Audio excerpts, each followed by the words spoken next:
A Baby for the Mountain Firefighter by Melinda Curtis. Chapter 1. Move! Move! Move! Spider shouted as he sprinted after 19 men and women through a tunnel of flame. No one heard him above the roar of the fire. The Silver Bend hotshots were in a race for their lives down a mountainside they'd been trying to save. A few minutes ago, they'd been scraping away brush with shovels and Pulaskis, clearing a firebreak below a tame flank of the Flathead, Montana fire, and joking about how there'd be no overtime because this one would soon be out. Then the wind changed, no longer a gentle breeze drifting up the slope from the creek. Instead, it came from above, injecting life-giving oxygen into the smoldering embers until it was a 10-foot-tall wall of menacing flame. The new fire toyed with the hotshots for only a moment before bending across their 6-foot-wide break and igniting a fresh blaze on the opposite side with a heated kiss. Tools scattered and packs were abandoned as the group began a desperate run for the ribbon of water they'd started at this morning. As one of the two assistant superintendents of the crew, it was Spider's job to make sure everyone made it out ahead of him. One misstep by someone and they'd go down like dominoes, more food for the fiery dragon on their heels. How much farther? Ahead of Spider, the fire seemed to be closing ranks around them. The heat and smoke made it difficult to fill his lungs with air. His heart pounded wildly from exertion, adrenaline, and fear. Someone stumbled. Swerving to the side, running perilously close to the tongue of flame on his right, Spider dragged Victoria back onto her feet. "We're not going to make it," she cried, barely audible above the angry roar of the fire. Even as some part of Spider agreed, he rejected defeat. At 30, he still had things to accomplish, places to see and women to meet. He was single, with few responsibilities and few regrets, with only his dad to mourn him. The world was his oyster. Too bad he was about to be fried. Tap, tap, tap. Inside the fire behavior tent at base camp, Becca Thomas smiled and tried to ignore the little one trying to get her attention. She focused instead on the most recent satellite photo of the Flathead fire taken that morning and compared it to the latest computer simulation she'd run on the computer provided by NIFC, the National Interagency Fire Center. Tap, tap, tap. "Give me a minute," Becca murmured, rubbing her stomach, hoping her baby would be patient. She was happy to be pregnant, even if she was 38 and single. She'd thought it all through, had planned down to the last penny. She and the baby were going to be all right on their own. Her attention returned to the papers on the table that was her desk in this portable camp. There was something about this simulation she didn't like. As one of NIFC's senior fire behavior analysts, Becca had learned to trust her instincts. She prided herself on finding the chaos factor in the weather, terrain, and fuels, along with a dozen other things she considered when making predictions about a fire's behavior. Still, there were things she couldn't control, the way fires created their own wind and weather, and the decisions made by those in the field as to the risks they were willing to take, sometimes against her advice. Tap, tap. Tap! Sitting hunched over her makeshift desk at the Flathead fire was not her baby's favorite position. Becca would have to get up soon. Until then, what was it about the simulation that troubled her? She ran her finger over the inputs, the fire's point of origin, wind speed, types of fuel, degree of slope, humidity readings. She returned her attention to the map of the area. The locations where lightning had struck and started the fire were marked, as was the perimeter of the fire as of 8 hours ago. The fire had spread from 3 strike points down 3 sides of a tall peak within the Flathead National Park, a remote rugged mountain range lacking paved roads. It was bound to the east by the almost vertical, rocky cliffs of the Continental Divide. Everywhere else, the fire was moving hungrily through 2 generations of forest, giant pines and spruce towering 60 to 80 feet in the air, and younger trees 20 to 40 feet high, interspersed with small, steep meadows that hadn't yet given way to the forest. This area had not seen fire or been thinned by logging in years. Add to that 2 years of drought and you had one heck of a fuel source. If they didn't stop it, the fire could easily work its way down to civilization in as little as a week. Becca's finger ringed the area around the fire once, twice, trying to pinpoint what was bothering her. And then she saw it, a small, thin creek twisting its way through ridges and rises. It wasn't much, but in a craggy place like this the wind could ride along the creek bed and push to the top of a ridge, where it could dance with the wind cresting over the top of the mountain, creating a whirling dervish that would wreak havoc on an otherwise tame bed of fire. Making it unpredictable. Making it treacherous. Tap tap. The baby continued its protest. Becca pushed herself up out of the chair and began an ungainly pacing. At 7.5 months pregnant, she had the grace of an elephant. Ignoring the sweat trickling between her breasts, she paused, squinting down at the map. The creek was mostly in Sector 3. Before dawn, they'd sent a team in that area to build a fire line. The crew would have looked for an anchor to their line, something that would offer a safe retreat zone or a natural barrier to the fire. A creek? Is something bothering you? Can I get you anything? Julia, Becca's assistant, offered, starting to rise from her seat in front of their computer. Maybe NIFC shouldn't have sent you out here. Julia pronounced the federal agency NIFC. No, I'm fine. Becca straightened, stretching her aching back. Maybe she was overthinking this one. Maybe she was looking for pitfalls and challenges where there were none because this was her last fire before the baby came, her last fire in the field if her career plans worked out right. And her plans had to work out right. She'd bet everything on them, had even put an offer on a little house outside of Boise a few weeks ago. Someone shouted outside, an urgent command Becca couldn't make out. The stuffy, cramped tent that served as the office for the two women on the fire behavior team barely sheltered them from the sun's rays and did little to keep out the constant noise of base camp.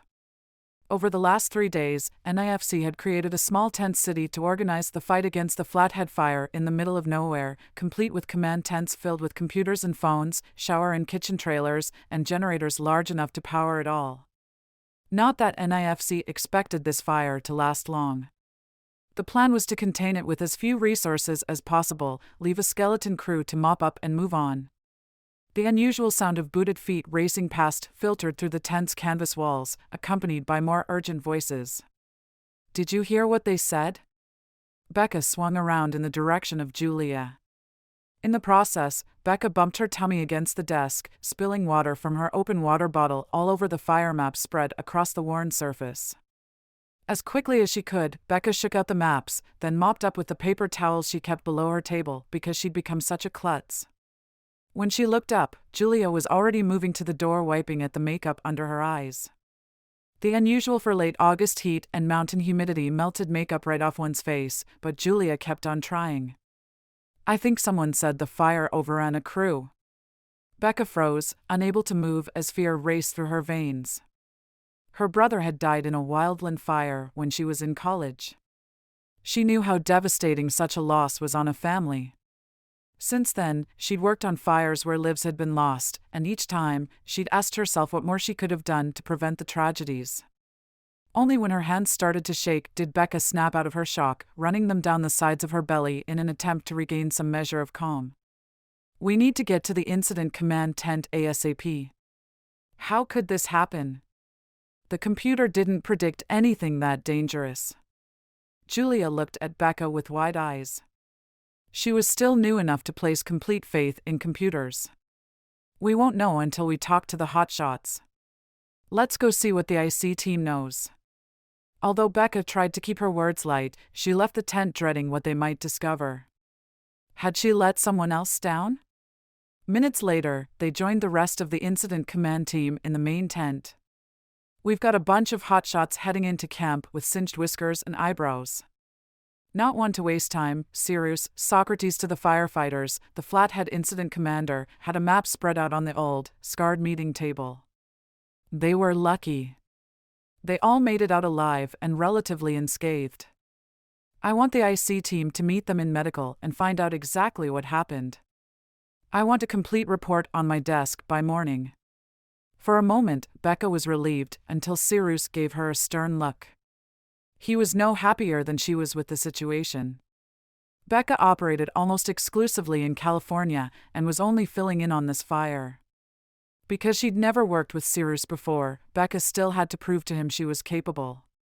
Erratic fire behavior when she'd predicted none wasn't going to help Becca's credibility. Golden looked heavenward. Sure, let's head out without Pulaski's.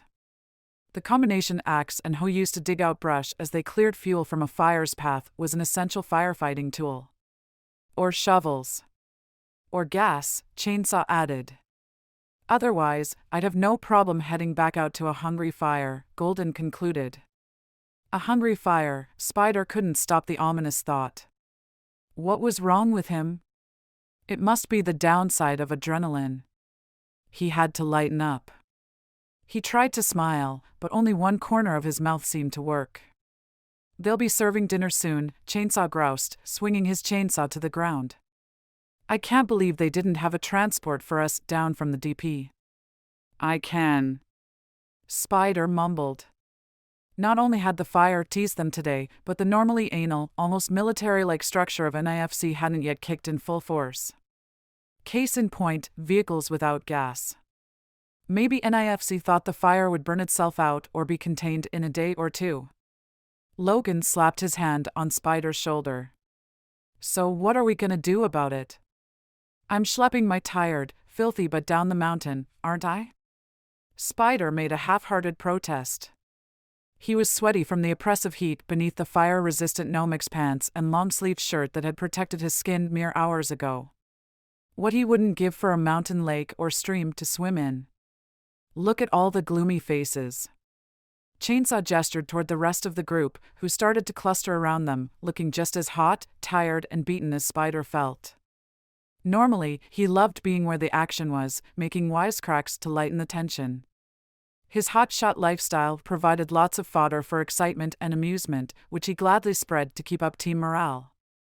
So why couldn't he shake the grim feeling that clung to him? Because, he suddenly realized, the crew wasn't hanging together well. A few were underperforming. Didn't anyone else see it? Spider knew a weakened crew could be dangerous, even deadly. He'd been on fires where others had lost their lives, been on fires where the dragon's breath had singed him, all because the crew members had been distracted, tired, or simply fed up with fighting. Something was going to have to change. First off, the one woman on the team, Victoria, was going to have to either shape up or realize she had no place on his, or any other, hotshot crew. He'd have to tell Golden. Earlier today, she'd rolled down the cuffs of her protective gloves because it was too hot. And then she'd gotten burned when a smoldering stump she'd been trying to yank out of the ground had flared into flame.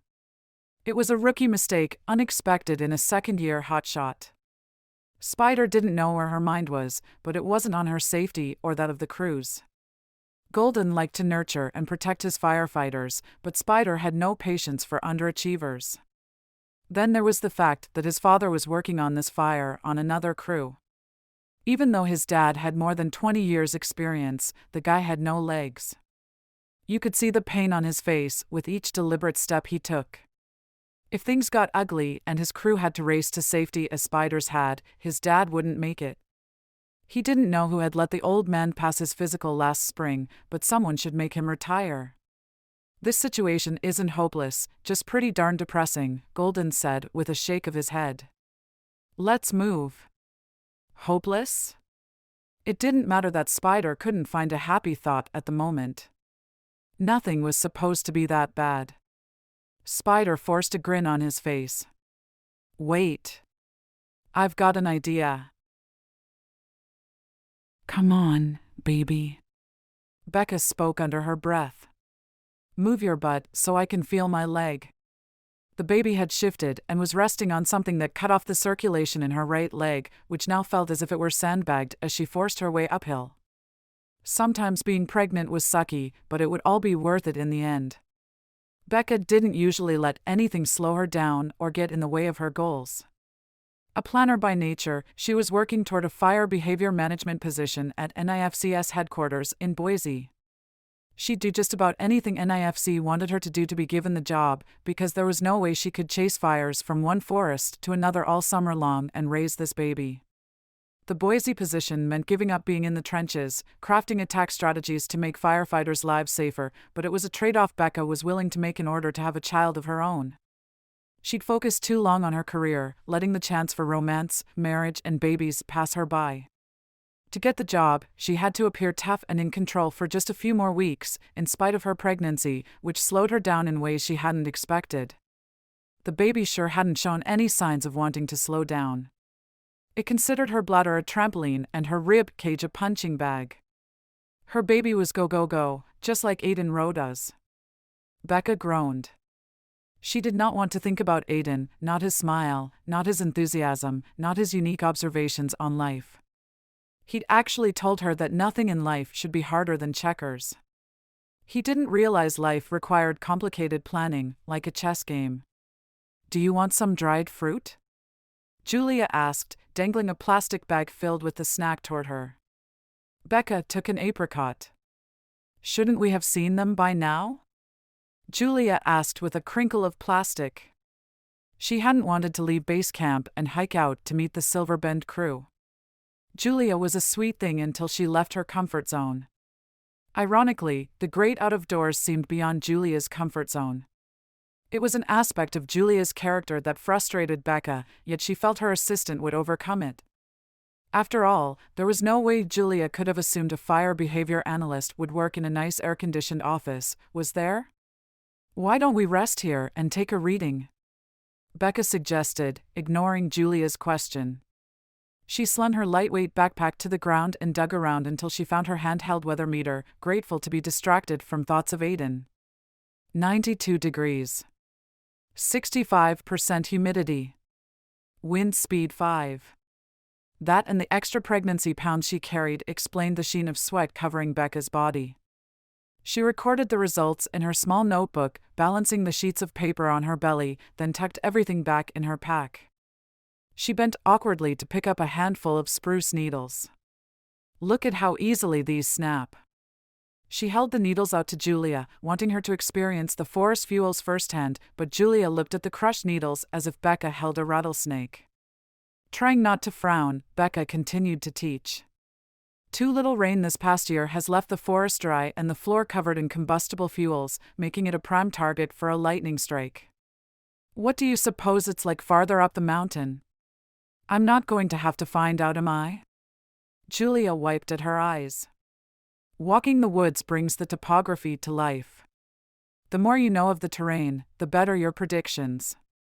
Disappointed in Julia's lack of interest, Becca shouldered her pack and continued up the trail.